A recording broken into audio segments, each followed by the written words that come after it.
camera. It still shows the correct equivalent focal length in case you like to check if you shot in 1x or 2x. You might also notice a small detail here, that the 1x camera is now a 24mm equivalent instead of a 26mm back on the 13 Pro. It is a slight but noticeably wider field of view on the 14 Pro. Practically though, outside of comparisons like this, it will not make a difference when you're shooting with it. On the 14 Pros, the main camera is also an f1.78 aperture, slightly darker than the 13 Pro's f1.5. My theory is the lens would physically be too big if Apple was to maintain f1.5 with this much bigger sensor. But pragmatically, this still produces better results in low light, so I've got no complaints. Clearly, there's been massive upgrades to the main camera for the 14 Pro, but that's far from being the only camera that got upgraded. It might not be the most apparent, but there's an entirely new ultra-wide-angle camera on the 14 Pro. If anything, when you compare it on paper with the ultra-wide on the 13 Pro, something seems very off, because the 14 Pro has the darker aperture of f2.2 versus f1.8 from last year. That is indeed the truth, but something very important that the spec sheet does not tell you is the ultra-wide on the 14 Pro has a sensor nearly twice the size. So despite having a darker aperture, photos in low light are still cleaner versus the 13 Pro. Still though, I stand by what I said about this not being the most apparent upgrade, because you're really not going to notice a whole lot of difference on the ultra-wide for the most part. I'd say the most visible improvement happens during macro shooting. When you bring subjects up to its insanely close minimum focus, you can see fine texture being rendered with more clarity compared to the 13 Pro. But ever since that 13 Pro, shooting macro with the ultra-wide was something I genuinely enjoyed because it's such a unique perspective considering most professional macro lenses have tight field of views. And being able to use this for videos as well, it is one of the biggest allures for choosing the Pro version of the iPhone 14s. But across the board, there are some juicy video upgrades for all iPhone 14s, such as 4K being available now for cinematic mode. This has certainly been a reason for me to use cinematic mode a lot more, because back on my 13 Pro I would have to choose between either having 4K or using cinematic mode. On the 14s, you can have both. Plus, 24 FPS cinematic mode is an option currently exclusive to the 14s, and with the arrival of the 14s also comes a feature completely new to iPhones, action mode. It truly is an insane degree of digital stabilization, and due to the way it works by cropping your image in, we are trading field of view and resolution for buttery smooth footage. Just bear in mind your framing is going to be much tighter in action mode. The software is aware of this and will default to the ultra-wide, which in action mode looks only like a slightly wider version of the main camera. You can record up to 60p in action mode at a pretty unconventional resolution of 2816 by 1584. If this video is in 4K and this box is 1080p, then this is how big an action mode video is. For any form of digital video stabilization, any motion blur induced by camera shake will completely ruin the effect. So it only makes sense that the iPhone camera app locks in a very fast shutter speed whenever you're in action mode. This would, however, unavoidably mean that you would need a lot of light in order for this to work. Mostly this means sunny outdoors, so for any action happening indoors, it's very unlikely to be bright enough for action mode to work. To be fair, the cinematic stabilization that gets applied in good old video mode is already good enough for pretty effortless handheld shooting. Interestingly enough, action mode can be used across all the rear-facing cameras, meaning you can get an ultra-stabilized tight shot with the 3x telecamera. And one of my favorite ways of using action mode is to actually take things slow. You can get these very controlled movements that seem like they were shot using sliders and dollies, where in fact they were done using a pair of jittery hands in action mode. There is one more camera worth talking about, and it's this one we all sometimes use as a mirror. It's been upgraded with a brighter aperture, so yes, it's better in low light, but that, in my opinion, is dwarfed by the fact that it can now autofocus. Everything you shoot with it, from selfies to FaceTime calls, are all in sharp focus now, and it does make a visibly massive difference in detail, which may or may not be flattering if you've got a face like mine. But I would say this is the first time I can look at an image taken on the front camera and not instantly tell it was shot on the front camera. Minimum focus is just over 3 inches, so you can selfie with your face right into the camera. I've of course exploited this to take unflattering photos of my cat. My cat told me the other day that he thinks the cameras on the iPhone 14 Pros are underrated. And I get where he's coming from. This is a combination of both hardware and software improvements which stack up to make the camera system as a whole a tremendous upgrade. And to some extent, it might have become more capable than what an average user might ask for. But if it's gonna be that one camera we document our daily lives with, might as well make it count.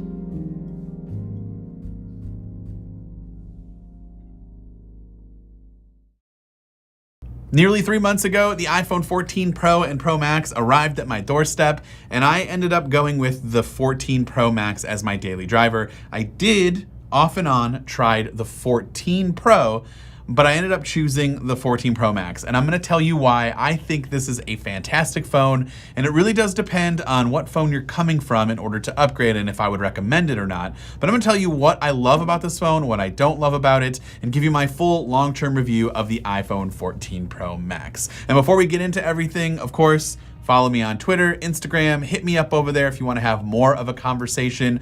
We can also leave some comments in the comments down below. I would love to talk to you there. In fact, go ahead and do that right now. Let me know what phone you are currently using and if you're planning to upgrade, or if you have the new one, let me know what you think about it in the comments down below. And of course, like and subscribe, all that jazz. But let's move on and let me explain to you why I decided to choose the Pro Max over the Pro. And it's one of those things that I really just struggle with on a daily basis because I absolutely love the form factor of the iPhone 14 Pro. I mean, it's just super, it's perfect. It's comfortable in the hand. It is the perfect size. You still get a large screen. You still get all of the Pro features for the most part. Except for one specific thing that you do not get, obviously a larger display. But the most important thing is battery. And so I'm gonna title this section of the review, Battery, Battery, Battery, because at the end of the day, when you're using these Pro devices and you're using them as much as I do, which is very sad and I really should cut back, but for work and just, you know, at the end of the day, lounging around, consuming some content, battery is important. And this phone just straight up cannot hold up with what I wanna use it for and how I wanna use my phone each day. This phone can. I have never once needed to charge this phone out of necessity during a normal day's use. Maybe I've charged it just because I'm like, you know what, I'm going somewhere, I might be using my phone a little bit more, and I just like to have the extra battery, but on a normal all-day use, I have never once thought about charging. This has plenty of battery life before I go to bed around 11 or 12 and put this on the charger. This one, I've had to charge before I've even left this office going home, so around 5, 6 p.m., that's not gonna cut it for me. Even if the form factor is great, battery life is not. And you know, these phones have a feature that I really do like, and that's always on display. And you know, Apple made some improvements with the latest 16.2 update, which by the way, you can check out the video here in the upper right corner. That just came out just recently. And that update gives you the customization options for always on display, basically giving you the ability to turn off the wallpaper so that you don't see any wallpaper at all, no colors, no nothing. It definitely helps save on battery life because it's making a OLED screen black, which means it shuts off and does not need to consume any power for a black display. With that, before you had any kind of picture or anything, people could not only see it, and maybe if you had like a family photo that you didn't want every person to see when you had your phone lying face up on a table or something, but also, you know, it consumes battery life. And so that's one thing. And also you can turn off notifications too if you want to. I think the whole point of an always on display is to see the notifications that come through and then kind of determine whether you want to interact with it or not. And so those improvements do help, but still it eats up a lot of battery for the 14 Pro compared to the Pro Max. If you got the iPhone 14 Pro Max, you can keep those features on that might consume a little bit more battery, but if you're using them, don't be afraid to use it. You're not gonna need to run to a charger by 5 or 6 p.m. At least I did not have to every day when I use this phone. I would hate to push you away from the rest of this video, but if battery life is your #1 thing on your priority list for whether or not you go Pro or Pro Max, you don't really need to watch the rest of this. My high recommendation is to go for the Pro Max. If form factor and battery are kind of 1A, 1B, well, then stick around. There are some other things that maybe might sway you into going to a different direction one way or another. I do love the form factor. Battery for me trumps that, and so I'm going to go with the Pro Max. And as far as durability goes, this kind of applies to both phones, but it's pretty good. I do think that the back has never really been a problem for me. You still get that frosted matte glass here, and I really do love this look. By the way, the color of choice for me is definitely the, I think they call it space black or something. I don't know. It's the black one. It's basically a matte black phone. It looks great. I love the look of the stainless steel that's in black, but there are a few things that I've noticed, and I think this would probably happen to the purple model as well. This is probably the next best color. I just haven't used this phone enough for daily wear and tear to show, but here at the bottom, you can see right there, maybe it won't kind of happen on camera to where you can see it, but if you're thinking, oh, that's just light reflection, no, that white that's going around this corner here, that's the aluminum or the stainless steel, that's like being scraped off, and it's no longer that black frame just because of, you know, daily wear and tear, and obviously that's happening right there as well. Obviously, you'll notice fingerprints are still an issue with the stainless steel, and it looks pretty gross on the black version, but I still think it's worth it for the trade-off of having this really nice looking color. I have not noticed a lot of scratches on the stainless steel for the black version compared to like the silver model here. Now this was a year's worth of use, but I mean, there are so many micro scratches on this iPhone 13 Pro Max with stainless steel that it's pretty gross. And also the display, I do have one massive scratch here already that you might be able to pick out there. It's kind of hard to tell. I'm gonna see if I can get it to show up, but that is not the best, and there's a couple of deep scratches here. I do use my phone without a case and without a screen protector, and so if you're somebody who uses a case or a screen protector, you don't really need to worry about this. But if you ever want to go quote unquote naked with your phone, this is the 3 months of what it looks like if you're just using your phone like a normal person without a case or screen protector. And so yeah, there's a couple of deep scratches. You know, obviously you want to separate when putting it in your pocket with other things that could scratch it. Sometimes that's just not the case for me, and it just happens. This is 1 year's worth of the 13 Pro Max. There is a massive deep scratch there that you can see. And that's really the only thing. I mean, there are a couple of other ones, but that's the biggest one. After a year's worth of use, the back frosted glass here kind of gets scuffed away. There's some marks there of wear and tear, but for the most part, these phones hold up really, really well. And so I expect the same thing with these two. I've just pointing out some of the wear and tear that I've noticed over the last 3 months. The always-on display and dynamic island are two new features that come to the iPhone 14 Pro and Pro Max only. So anything that I talk about with these two features definitely goes for the Pro Max and the regular Pro. And I like both of those. I think the dynamic island is not as useful as we might have thought.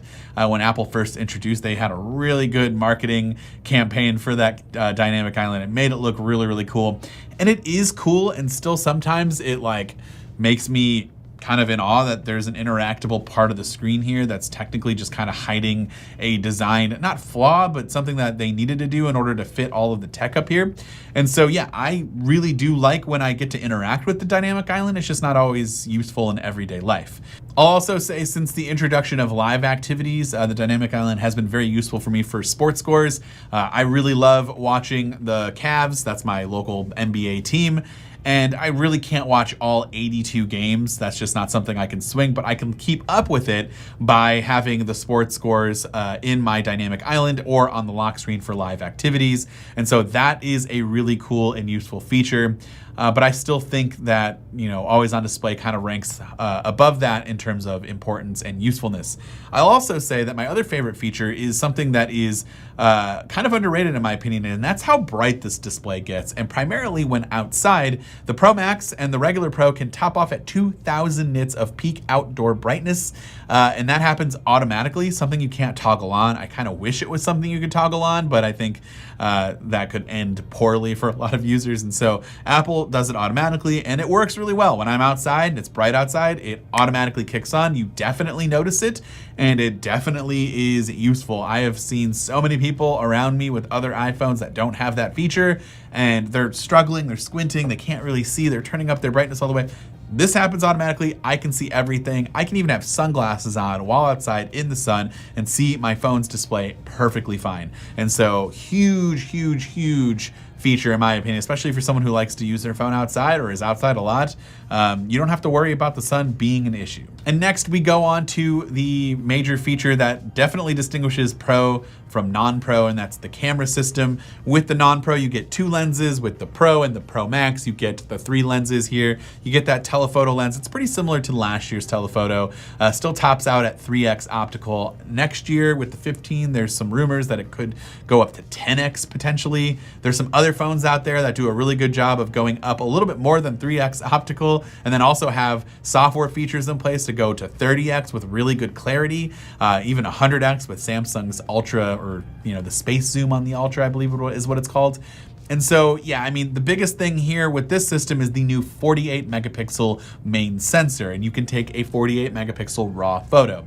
And that's really cool. And that helps you with the punch-ins and the crops, and being able to take a photo and then crop in a little bit and not lose any quality whatsoever. It's not something I use regularly on it. Actually, it's not something I use at all on my daily basis. I've tested it out before, and sometimes I remember to turn it on, but like 98% of the time, it is just take your phone out, take a picture, and move on. And this is by far the best iPhone at those point and shoot pictures. Definitely one of the best phones out there for photos in general. I would say it's right up there with the Pixel 7 Pro. But for video, it is the best camera smartphone out there on the market, in my opinion. Does a fantastic job. And this year you get cinematic mode that can go to 4K 24 frames per second if you would like. There's the active mode, which gives you like gimbal styles stabilization. I have never once used that outside of testing, and I don't plan to, and so it's there if you need it, but personally I don't think the average consumer really needs to use that all that often. But it still takes incredible photos, as you can see from what I've been showing you, and I personally really love the cameras on the Pro and Pro Max, and it's definitely worth the upgrade from the non-Pro if that's what you were thinking of in terms of importance of cameras up there. Go with the Pro and Pro Max. And so at the end of the day, I love my 14 Pro Max. I would recommend it to anyone that asks me whether they should buy it or not. And honestly, if you're coming from an 11 or older, yes, upgrade, get the Pro Max, in my opinion, unless battery life isn't that big of a deal for you and you choose the form factor over battery, then you can go with the Pro. But for me, battery life is a huge deal, and I